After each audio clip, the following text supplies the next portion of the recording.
Assalamualaikum warahmatullahi wabarakatuh. Jumpa lagi dengan saya Yanti Yusuf di Tiger Hangkong Channel. Nah guys, hari ini kita jumpa lagi, kita sharing-sharing lagi tepat di hari ini di Kamis 4 November 2021.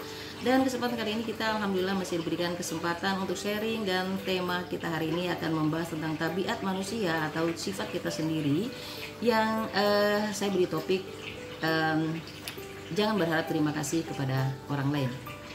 Nah guys, kesempatan hari ini sebelum kita mulai topik pembicaraan kita hari ini, kita biasakan terlebih dahulu kita mengucap syukur kepada Allah Subhanahu wa Ta'ala karena kita diberikan rezeki umur yang panjang, kesehatan, dan mudah-mudahan kita semua diberikan kesehatan, keselamatan, kemudahan segala urusan kita, baik keselamatan ilmu, jiwa maupun pikiran kita sendiri, amin ya robbal alamin. Dan tentu saja buat kamu di sana mudah-mudahan selalu bahagia bersama keluarga, amin ya robbal alamin.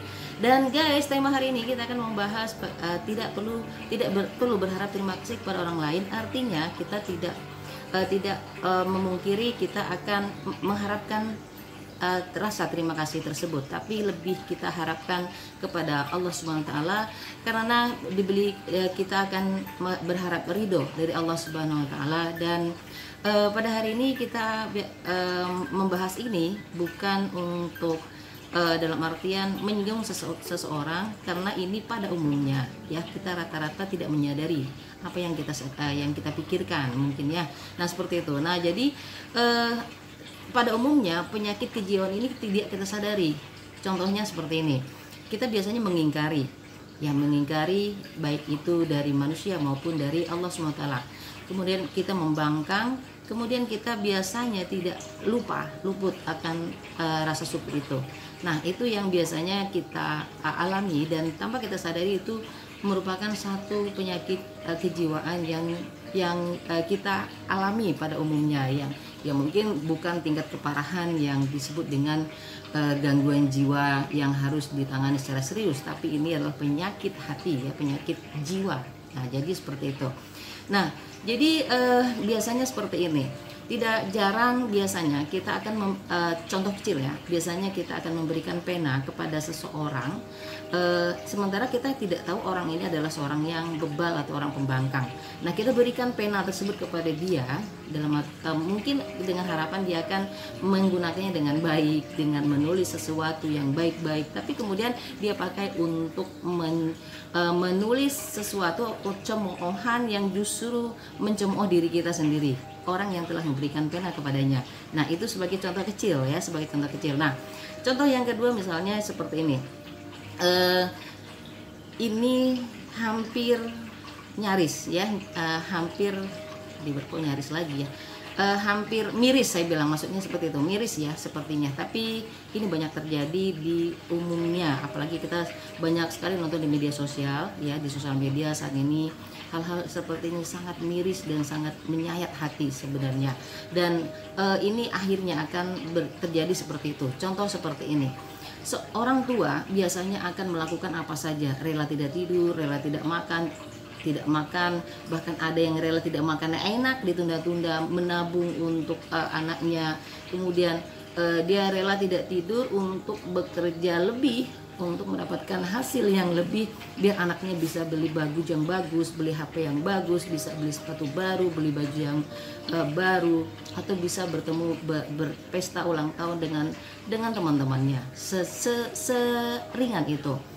Nah perjuangan orang tua ini kadang-kadang membuat dia ikhlas karena dia rasa sayang kepada anaknya, rasa ingin anaknya setara atau sama kedudukannya dengan orang-orang atau teman-teman yang di luar sana, atau lingkungan yang ada di keluarga, di lingkungannya, atau keluarga besarnya sendiri, agar dia setara, sejajar, mempunyai pendidikan yang tinggi. Tapi kenyataannya ini sebagai contoh ya, kenyataannya setelah dia besar, kemudian sudah ganteng, sudah cantik, sudah berjenggot, bisa membeli peralatan untuk membuat dirinya sendiri cantik, bisa bekerja di salah satu perusahaan, sudah punya kedudukan, sudah punya penghasilan, bahkan dia rela cuek terhadap orang tuanya. Dia justru memberikan perhatian lebih kepada yang pacarnya, orang yang baru saja dia kenal.